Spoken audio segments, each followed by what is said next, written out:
మాదాపూర్లో హైడ్రా కూల్చివేతల ప్రాంతం దగ్గర మనం ఉన్నాం. హైడ్రా కూల్చివేతల తర్వాత అనేక ప్రశ్నలు వ్యక్తమవుతున్నాయి. హైడ్రా చేస్తున్నది మంచి పైనప్పటికీ కూడా ఈ నిర్మాణాలకు అనుమతులు ఎలా ఇచ్చారు, అధికారులు ఏం చేస్తున్నారు అనేది కూడా ఇక్కడ ప్రధాన ప్రశ్న.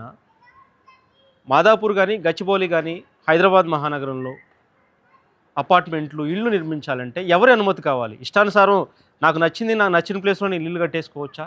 ఎన్ని అంతస్తులు ఇష్టం వచ్చినట్టు కట్టేయచ్చా? అసలు దీనికి లెక్కలేంటి అనే విషయాలు మనం ఈ వీడియోలో మాట్లాడదాం.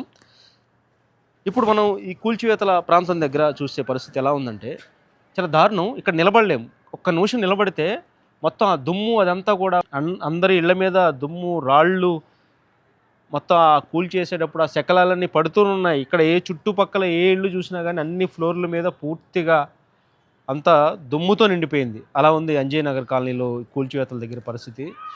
మీరు ఈ విజువల్స్లో చూసిన ఇళ్ళ వాళ్ళందరూ కూడా ఖాళీ చేసి వెళ్ళిపోయారు. వాళ్ళంతా ఇంక ఇప్పట్లో రావడం కుదరదు. ఇవన్నీ పూర్తిగా కూల్చేసిన తర్వాత అప్పుడు ఈ రేకుల్లో ఎవరైతే రోజువారీ కూలీలు ఇక్కడ ఎప్పటి నుంచో ఉంటున్నారో 30-40 ఏళ్ళ నుంచి, అప్పటికి వాళ్ళ ఇల్లు ఇంకా మిగిలి ఉంటే వాళ్ళు ఇంట్లోకి వస్తారు, లేదంటే వాళ్ళ పని ఇంకా రోడ్డున పడడమే. ఈ నిర్మాణానికి సంబంధించి మాట్లాడుకుంటే హైదరాబాద్లో ఈ భవనాల నిర్మాణం కోసం అనేక నిబంధనలు ఉన్నాయి. ఖచ్చితంగా ఆ నిబంధనలు పాటించాలని చెప్పి కూడా ప్రభుత్వం చెప్తోంది. ఒక ఇంటిని నిర్మించాలి, ఒక అపార్ట్మెంట్ నిర్మించాలి అంటే ముందుగా ఈ నిర్మాణానికి సంబంధించి అనుమతుల విషయంలో మనం మాట్లాడుకోవాల్సింది జిహెచ్ఎంసీ అనేది చాలా కీలకమైనది. ఒక ఇంటి నిర్మాణంలో ప్రధానంగా ఆ బిల్డింగ్ సంబంధించి అప్రూవల్ ఇచ్చేదే జిహెచ్ఎంసీ. టీజీ బీపాస్ అనే ఒక విధానం ఉంది, అది ఆన్లైన్ ద్వారా అప్లై చేసుకోవచ్చు. ఈ విధానం ద్వారా చాలా వేగంగా అనుమతులు ఇవ్వడం కోసం దీన్ని ప్రవేశపెట్టారు. దీనిలో భాగంగా అన్నీ కరెక్ట్గా ఉంటే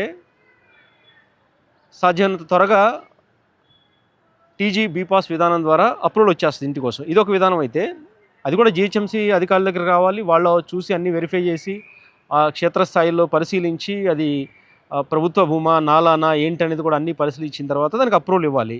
ఆ నిర్మాణం బిల్డింగ్ సంబంధించిన అప్రూవల్ ఇచ్చేది జిహెచ్ఎంసీ.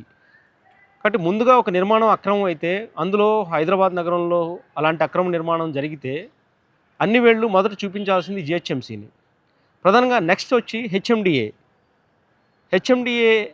పాత్ర ఎంతవరకు ఉంటుందంటే ఒక ఇంటి నిర్మాణంలో, ఒక బిల్డింగ్ నిర్మాణంలో ఆ స్థలం రెసిడెన్షియల్ సంబంధించిన అనుమతించబడిందా అంటే, ఇప్పుడు ప్రధానంగా ఏదైతే మనం మాట్లాడుకుంటున్నామో నాలాల మీద కట్టేస్తున్నారా, అది ప్రభుత్వ స్థలమా, వాళ్ళు కొనుక్కున్నారా, ప్రైవేట్ ల్యాండా, అది నిజంగా రెసిడెన్షియల్ ల్యాండా అని చెప్పి కూడా నిర్ధారించాల్సింది హెచ్ఎండిఏ. ఆ ల్యాండ్ యూజ్ అనేది ఎలా ఉందనేది, ప్లానింగ్ పర్మిషన్స్ అనేది, ఆ ప్లాన్కి సంబంధించి ఆ మాస్టర్ ప్లాన్ ఏ భూమిలో ఉంది, ఆ ల్యాండ్ అనేది పూర్తిగా గతంలో ఉన్న లింక్డ్ డాక్యుమెంట్స్ అన్ని వెరిఫై చేయాల్సిన అవసరం ఉంది. ఆ బిల్డింగ్కి సంబంధించి ప్లాన్ అప్రూవల్ జిహెచ్ఎంసీది అయితే, ఆ ల్యాండ్కి సంబంధించి పార్ట్ అంతా కూడా హెచ్ఎండిఏ పరిధిలోకి వస్తుంది. నెక్స్ట్ వచ్చి ఫైర్ డిపార్ట్మెంట్ ఎన్ఓసి ఇవ్వాలి. ఆ భవనం హైట్ ఎంత, ఎన్ని ఫ్లోర్లు కడుతున్నారు,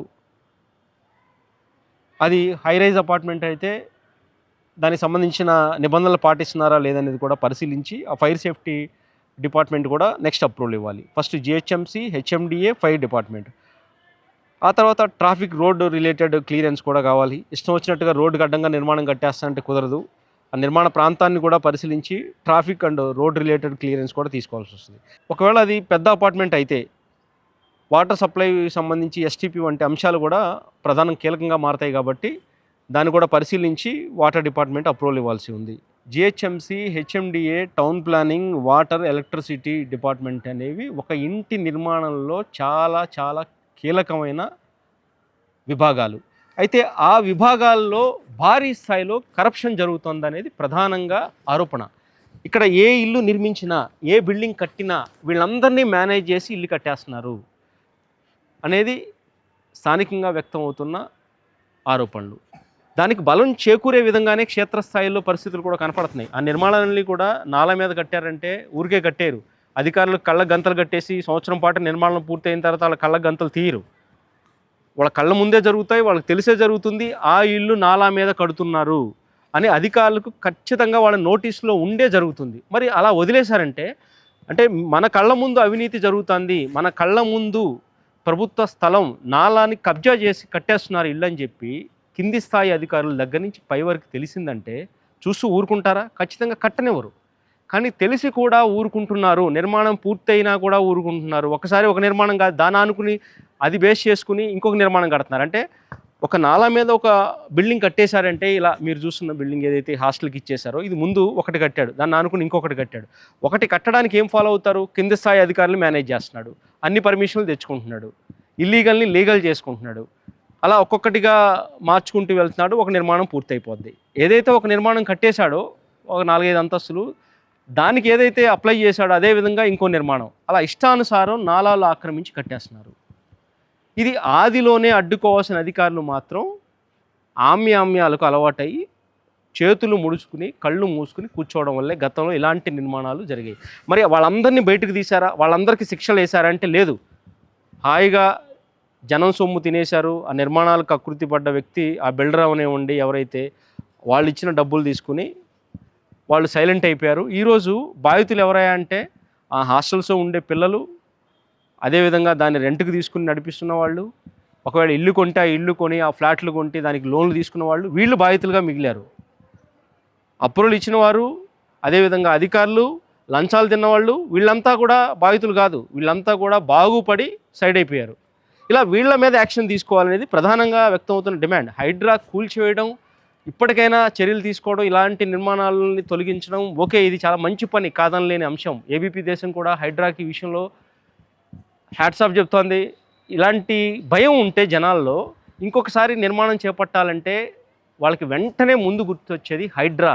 అమ్మో హైడ్రా వస్తుందేమో, మనం ఇన్ని లక్షలు పెట్టి ఇల్లు కడుతున్నాము, రేపు వాళ్ళు వచ్చి ఆ బుల్డేజర్తో కూల్చి పడేస్తారేమో అనే భయం వాళ్ళలో రావాలి. అది ఇప్పుడు వచ్చింది. కానీ ఇప్పటివరకు జరిగిన పొరపాట్లకు సంబంధించి ఈ శిక్ష ఎవరికి వేస్తారు? ఇన్నాళ్ళు ఇష్టానుసారం జనం డబ్బులు తినేసి లంచాలు మరిగి ఈరోజు జనం ప్రాణాలతో ఆడుకుంటున్న అధికారుల శిక్ష మాట ఏంటి? వాళ్ళని ఎవరు శిక్షిస్తారు? లంచాలు తిని ఇలాంటి నిర్మాణాలకు అనుమతి ఇచ్చిన వాళ్ళని ఎవరు పట్టుకుంటారు? ఇదే ప్రధాన ప్రశ్న. చూద్దాం. ఈ విషయానికి సంబంధించి కూడా మనం జిహెచ్ఎంసీ హెచ్ఎండి అధికారులతో మాట్లాడే ప్రయత్నం చేద్దాం. వాళ్ళ సమాధానం ఏంటి, అప్పట్లో బాధ్యులైన వారి మీద ఎవరి మీద యాక్షన్లు తీసుకున్నారని కూడా తెలుసుకునే ప్రయత్నం చేద్దాం. శేష్ ఏబీపీ దేశం, మాదాపూర్, హైదరాబాద్.